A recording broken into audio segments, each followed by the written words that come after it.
Bom dia, bem-vindos a mais um Coffee Break da Guess What. Temos connosco hoje João Correia, o primeiro atleta português a vencer não uma, mas duas medalhas para o desporto adaptado português. Bem-vindo, João. Bem-vindo, João. João, tu estás desde muito novo numa cadeira de rodas e escolheste, porque acho que é mesmo uma escolha mental, escolheste ir para a frente, nunca desistir e tornaste-te num atleta de eleição. Como é que foi este percurso? Desde ser uma criança até ser um adulto atleta? Acima de tudo, a família teve um papel fundamental neste processo. Tive um acidente com 2 anos, após estive em coma e após depois ter estado clinicamente estável, vim aqui para Lisboa, ao Coitão, onde fiquei até aos 5 anos. Para a família foi, além do choque da notícia, foi a situação, porque eu tenho mais 2 irmãos, foi o ter que vir para Lisboa para me dar apoio também.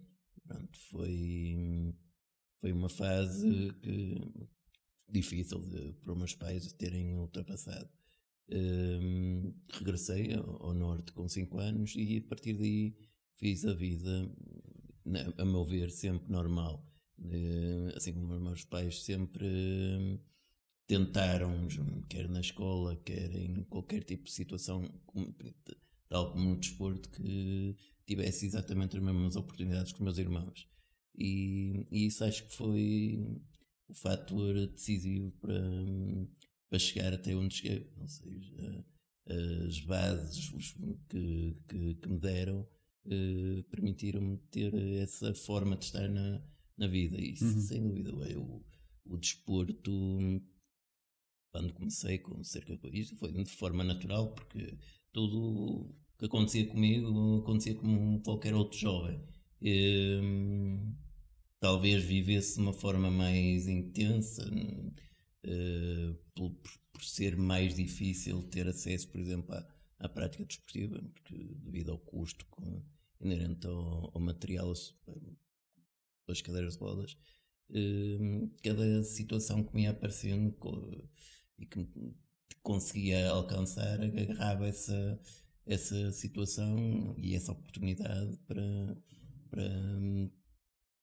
tentar dar o máximo e agradecer às pessoas que acreditavam, na primeira fase aos meus pais, tudo aquilo que tinham, estavam a fazer por mim. E quando é que decidiste ou sentiste que o desporto era o caminho? Já na escola, na primária, tive sempre, por exemplo, era imaginável uma pessoa jogar futebol com, por exemplo, 10 anos, 9, 10 anos. E nessa fase ia com meus colegas para o campo e não podia chutar uma bola, mas ia para a baliza e estava envolvido com os colegas. A fase do desporto mais a sério, mais competitivo, também surgiu por volta dos 10, 11 anos, onde por brincadeira fiz uma meia maratona na cidade onde sou natural, Santo Tirso, e foi o despertar para os próximos passos que dei. Pronto, comecei depois a praticar basquetebol em Braga. Pronto, comecei a fazer estas viagens ao final do dia, após um dia de trabalho dos meus pais, no meu caso após um dia de trabalho de estudos, a ter que me deslocar a Braga. São à volta de 40 km para cada lado, e ao final do dia, além do fator económico que tinha também associado a parte do cansaço, e chegava sempre a casa por volta meia-noite, mas lá está, eram mais umas dificuldades que eu sentia que me eram dadas com sacrifício por meus pais, e eu agarrava essas situações para dar o melhor de mim, e até agora tem resultado. Sei que há depois uma pessoa muito importante no teu percurso já profissional. Sei que te encontraste com uma grande figura do atletismo adaptado. Queres contar essa história? Como o conheceste e como tiveste a tua primeira cadeira? Pronto, essa fase de Braga, de praticar de basquetebol, depois comecei com o atletismo com uma cadeiras completamente pesavam à volta de 30 quilos, eram impensáveis. Quanto é que pesa a tua cadeira atual? 7, 8 quilos. São grandes diferenças, mas pronto, a equipa onde eu estava chegou uma cadeira um pouco mais leve, onde eu comecei a treinar com mais um foco, porque lá está, treinar com uma cadeira com 30 e muitos quilos, os resultados não aparecem. Mal chegou essa cadeira à sessão, comecei a treinar com mais intensidade, até que aqui em Lisboa conheci em 2001 aquele que eu via já havia internet, é muito lento e com aquele ruído muito Eu não podia ligar o telefone clássico. E a base do meu trabalho enquanto atleta no atletismo foi mesmo a ver imagens do Heinz Frey, um atleta suíço que na altura era considerado o melhor atleta paralímpico, é ainda uma referência em nível internacional, tem ainda o recorde do mundo na maratona e veio naquela ocasião para competir na meia maratona de Lisboa, prova que atualmente organizo e nessa prova ele viu-me e acho que foi aquele clique quase de pai para filho, olhar para mim e ver as potencialidades que podia evoluir imenso, mas que não tinha material para chegar mais longe.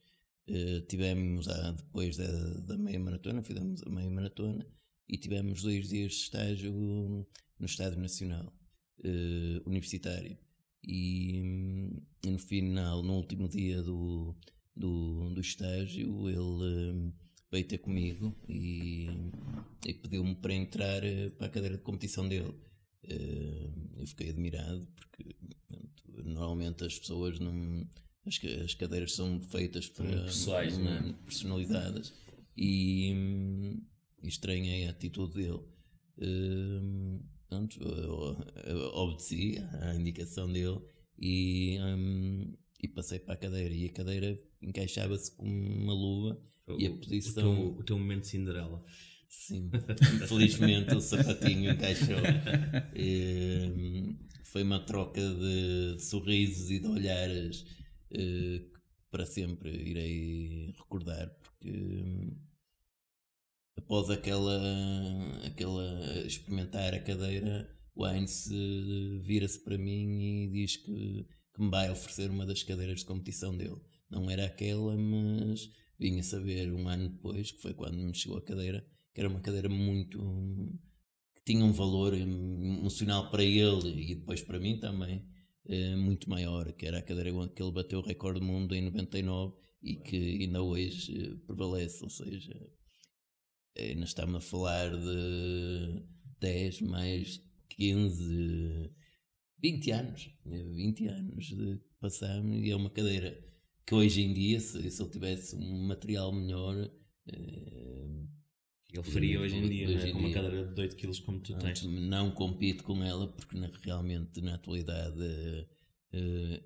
o material foi-se desenvolvendo, mas está num cantinho muito especial. Pois, acredito.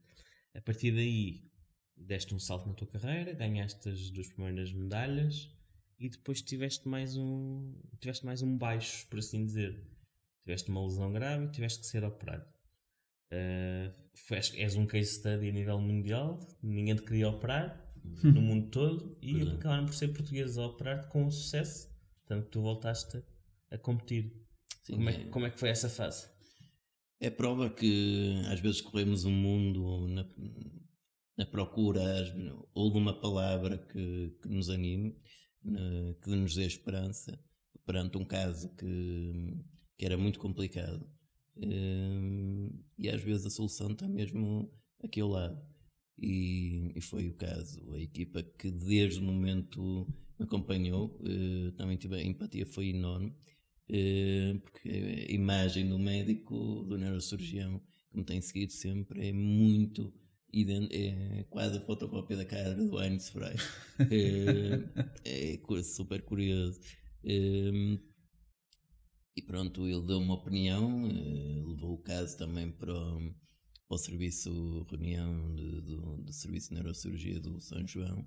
E a solução que me apontaram, tentei levá-la a pelo mundo fora, a ver se havia alternativas, e realmente não havia. Ou soluções que davam ainda eram mais delicadas, de intervenção mais delicadas, e que não, garantias eram zero. Tal como aqui havia o desejo de me ajudarem, mas as garantias eram realmente, não poderiam dar garantias porque nunca tinha sido feito.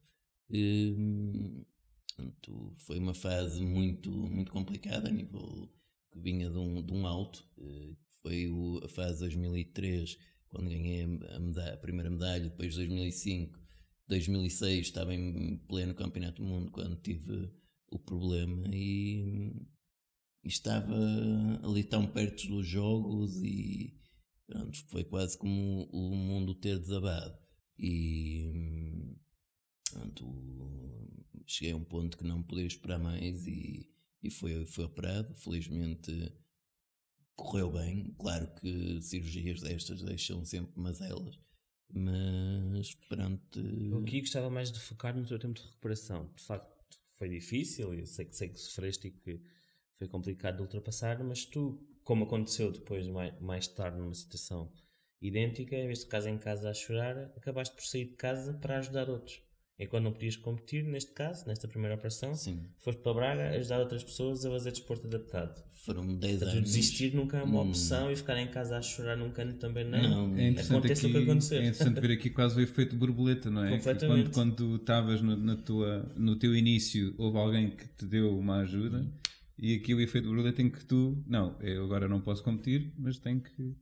Sim, senti que, apesar de estar, porque tive os membros superiores muito afetados, praticamente não mexia, mas senti que mesmo numa cama podia ajudar outras pessoas.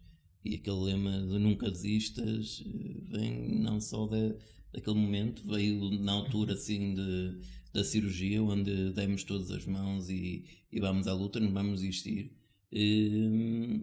E sim, após essa fase da cirurgia, onde consegui ultrapassar, mas o tempo de recuperação era longo, e sabia que não podia voltar à prática desportiva tão cedo. Foram 10 anos de interregno. E decidi focar-me em lutar para que pessoas na mesma condição física que a minha tivessem a oportunidade de terem acesso à prática desportiva. E são aquelas medalhas que eu digo que tenho e que não se veem, mas que as guardo no coração, e que para mim são tão ou mais importantes como aquelas que já venci. E se tivesses ficado só na tua zona, em sentir-se em Braga, já era bom e já era de louvar. Mas tu, durante estes 10 anos que estiveste parado, também fizeste coisas ainda mais visíveis. Nomeadamente, estavas a falar há pouco, tu és um dos organizadores da meia maratona, e és amigo pessoal dos melhores atletas do mundo que vêm a Lisboa por tua causa. São aquelas relações que os atletas, ao verem o trabalho que nós temos para lhes dar as melhores condições possíveis para chegarem aqui, por exemplo, a Lisboa, para competir, chegar e só pensarem mesmo na competição, são situações únicas no mundo. Ou seja, eu, enquanto atleta, era aquilo que eu gostava de receber, e é isso que eu quero e tento oferecer a cada pessoa que, neste caso, na meia maratona de Lisboa, vem competir. O atleta chega e só se tem que preocupar em competir, não, com mais nada. Situações logísticas, tudo que as pessoas pouco ainda nem sequer imaginam o que é um atleta em cadeira de rodas competir fora do país, a logística que é necessária. e quer a nível de treinos antes das competições, envolve realmente um esforço quase titânico, mas pronto, foi um desafio que também abracei, também na fase que tive após a cirurgia, e que sim, conseguimos trazer, como fruto deste trabalho, não só meu, mas das pessoas que estão próximas neste projeto, conseguimos que Lisboa até seja a única cidade do mundo que tenha 3 recordes mundiais numa meia maratona. Portanto, não temos muito dinheiro, mas conseguimos fazer com pouco, realmente muito. Entretanto, voltaste a competir, competiste no estádio, eu estive lá no teu regresso no Estádio Nacional, nessa primeira prova, conseguiste apurar-te para o Mundial, foste a Londres, estiveste na despedida do David Wire, que é também uma das grandes figuras da história do atletismo adaptado, e depois o azar voltou-te a bater à aposta e tiveste outro problema e tiveste que ser novamente operado. Mas já estás aqui outra vez, já fizeste mais provas, já estás apurado para mais um Mundial. E esta, confesso que foi o momento mais complicado, que cheguei a um ponto onde estava, tal como em 2006, numa boa fase, e só que as coisas a nível de força não estavam a responder, o corpo não estava a reagir. Pouco a pouco fui perdendo cada vez mais mobilidade, até que, e a nível de imagiologia, os médicos não entendiam o porquê. A única solução era tentarmos avançar para outra cirurgia que também nunca tinha sido feita, e arriscamos. Pior que eu gostava, eu acho que muito dificilmente ficaria também, e arriscamos, apesar dos médicos estarem muito preocupados com mesmo na fase da cirurgia em si, que viesse a resistir. E passado aquela mal acordei e consegui ter, a primeira coisa que foi encher os pulmões, coisa que eu já tinha dificuldade em fazer, encher os pulmões e agarrar-me. Disse que agora, a partir de agora, já o era, mas vou viver ao máximo cada dia, porque não sei o dia da manhã e quero vivê-lo com a maior intensidade possível. E acho que isto veio dia após dia, o corpo foi começando a responder, e sim, ao máximo, todos os dias tento puxar e levar o meu corpo aos limites. E cada corrida nova é um risco de vida, não é? Com o risco de vida que fazes cada corrida, e não é por isso que desistes e segues em frente. Não. E é bom sentir que esta fase onde estou a dar tudo de mim está a dar frutos. Eu estou a bater o recorde pessoal, coisa que era impensável após uma cirurgia que Impossível. Portanto, é mesmo aquela situação que eu digo, não desistir, apesar das hipóteses que temos de sucesso serem muito diminutas. Temos que carregar com muita força aquilo que nós acreditamos, porque se ninguém acreditar também, quem vai acreditar, não é? E nesta fase estás no projeto olímpico para Tóquio 2020 e estás também a pensar, tu vais lançar eventualmente um livro com a tua história, mas isso ainda é muito cedo para falar de muitos pormenores, e estás a pensar, mais uma vez estás a pensar nos outros e na possibilidade muito séria de criar uma academia para ajudar pessoas na tua terra, professores e atletas. Sim. Há uma carência realmente a nível nacional nessa área. O atletismo em cadeira de rodas tem muitas dificuldades, muito devido aos custos associados ao material, porque se não tiverem uma cadeira de rodas é impossível praticar adequado. Por isso é que a nível nacional há tão poucos atletas, e o nível que atualmente está a modalidade a nível internacional é muito elevada. Portanto, começar e depois levar logo o choque de bem, agora quero eu chegar ao próximo patamar, e o próximo patamar é atualmente muito elevado. E a gente quer ajudar, ou pelo menos eu quero ajudar, a que essa fase, primeiro, que as pessoas tenham uma forma recreativa que gozem a prática desportiva adaptada, neste caso o atletismo em cadeira de rodas, numa segunda, e com a formação de técnicos e especialistas que ajudem atletas que com o treino e com o tempo mostrem qualidades para chegarem com ajuda, claro, com apoio a fases, a etapas mais avançadas. É um processo longo, disso temos consciência disso, mas é preciso, para acontecer e para aparecerem mais João Correias em Portugal, é preciso que se aposte, que se arrisque e se acredite, não é? Que se acreditar, acima de tudo, porque acho que há um bocadinho de tal como o apostar que daquele atleta suíço, se não apostasse no João, se não acreditasse nele, não estaríamos se calhar com esta história, pelo menos no nível desportivo. E é isso que quero fazer um bocadinho o papel de Heinz, como já fiz noutras modalidades, mas agora no atletismo e no meu país, porque bem preciso.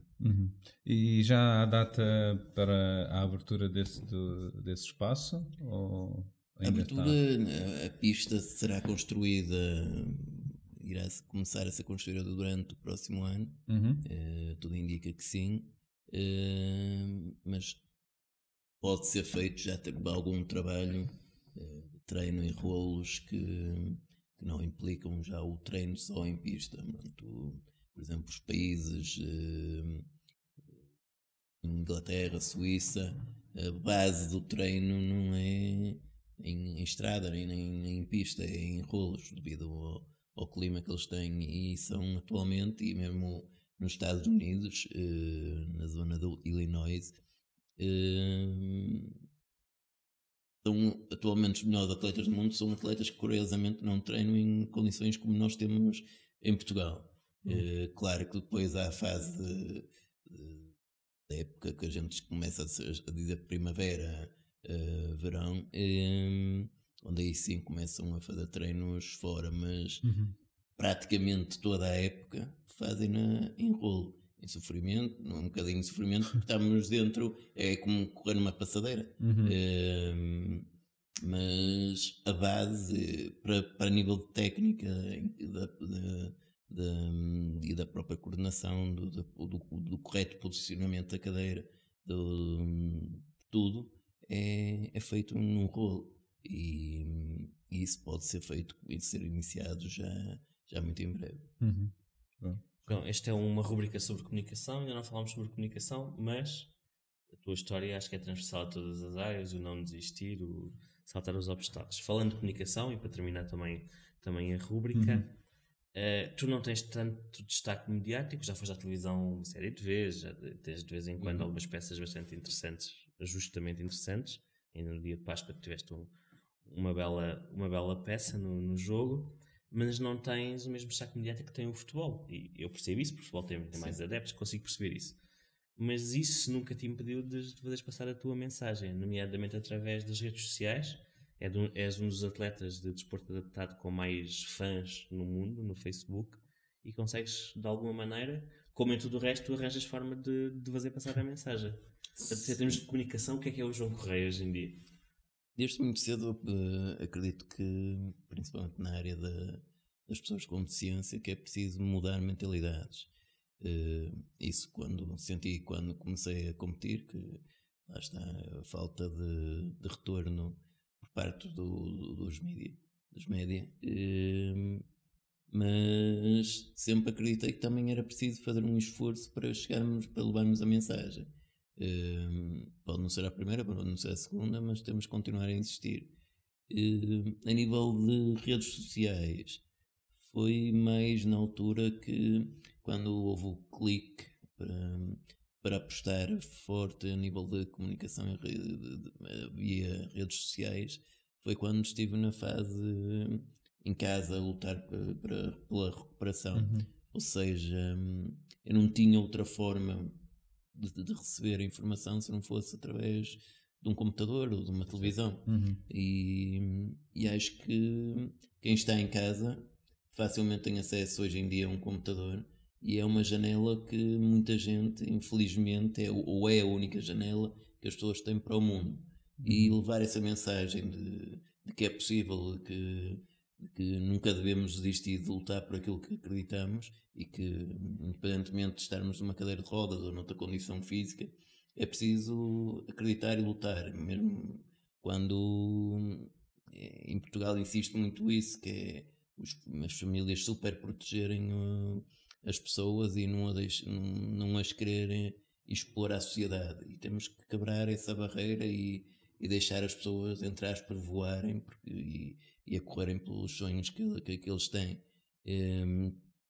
E essa mensagem é aquilo que eu tento transmitir nas redes sociais, um bocadinho da minha história, do meu percurso de vida, não sem florear, porque a vida não é com floreamentos que se torna melhor. Temos altos e baixos, como toda a gente, claro. Não somos super-heróis, e é isso que eu acho que mexe, que as pessoas se revêem, que é sentirem nas minhas publicações que são situações pelas quais elas passam, e muita gente procura-me a tentar onde é que eu vou buscar a força, e explico-lhes que a força não está em cada um de nós. Não sou diferente só porque Deus me deu, ou Deus, ou quem acredita em Deus, ou outra crença que me deu essa força. Não. Temos que realmente acreditar naquilo que podemos fazer, e pensar sempre nas pessoas que estão muito pior que nós. Eu estive mal, mas mesmo quando estive mal, quase sem mexer, pensava naquelas pessoas que estão nos hospitais e que não têm ninguém que lhes dê um copo de água, e que não podem levantar qualquer momento, ou estão ligadas às máquinas. Mesmo quando estava mal, pensava nas pessoas que ainda estavam pior, e acho que é o ponto de partida.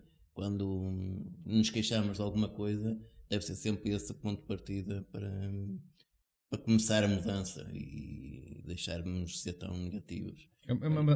É uma mensagem bastante poderosa, não é? Tu quer dizeres que nós não somos super-heróis e não há super-heróis, não é? E a capacidade que felizmente tens, que acho que há muitas pessoas que infelizmente não têm, de também mostrar que a vida é altos e baixos. Todos nós temos altos e baixos, mas só decidimos mostrar os altos, não é? Porque isso é que dá gostos, dá visualizações. E nas redes sociais é isso mesmo. Exato, é isso é que traz sorriso, mas quer dizer, se nós formos a ver bem, é os baixos é que depois nos dá a força para conseguirmos atingir os altos, não é? E é no fundo basear-nos acreditarmos que é possível, mas acima de tudo não só acreditar, mas também trabalhar arduamente, não é? Porque isso é muito importante, que há pessoas que acreditam, mas depois também não fazem. Acreditam que acreditar chega. Exato. Não é fácil, é preciso lutar. João, usando aqui um palavrão da comunicação atual, tu, com estas mensagens todas, sentes-te um influenciador? Eu acho que tu és, mas tu sentes-te um influenciador? Sinto, sim. Avaliar pelo impacto que as pessoas têm, pelo menos a nível de redes sociais, eu julgo que sim, pelas mensagens que me enviam e sentidas. Nota-se que não são mensagens só por escrever, são pessoas que muitas das vezes até necessitam de uma palavra que a própria família não as dá, ou têm receio de se abrirem com as próprias famílias, e nesse aspecto sim, sou um influenciador. Agora, gostava de ser um influenciador a nível de levar mais esta mensagem no desporto adaptado, porque ainda há muitas portas que, principalmente dos média, que não insistem em não querer mostrar, ou não encontro muito bem a explicação para a situação. Não é só que acontece também com as modalidades amadoras, mas estamos numa fase que o desporto paralímpico nunca foi tanto apoiado, e praticamente não vemos notícias sobre os atletas, e eles existem. a nível nacional, e são exemplos, tal como eu, que merecem ser destacados, tais como qualquer jogador de futebol. Bem. Muito obrigado, João. Foi uma excelente conversa, como costuma ser. E pronto, e é isto, não é? É isto por hoje. Obrigado por terem visto, partilhem, comentem e até à próxima.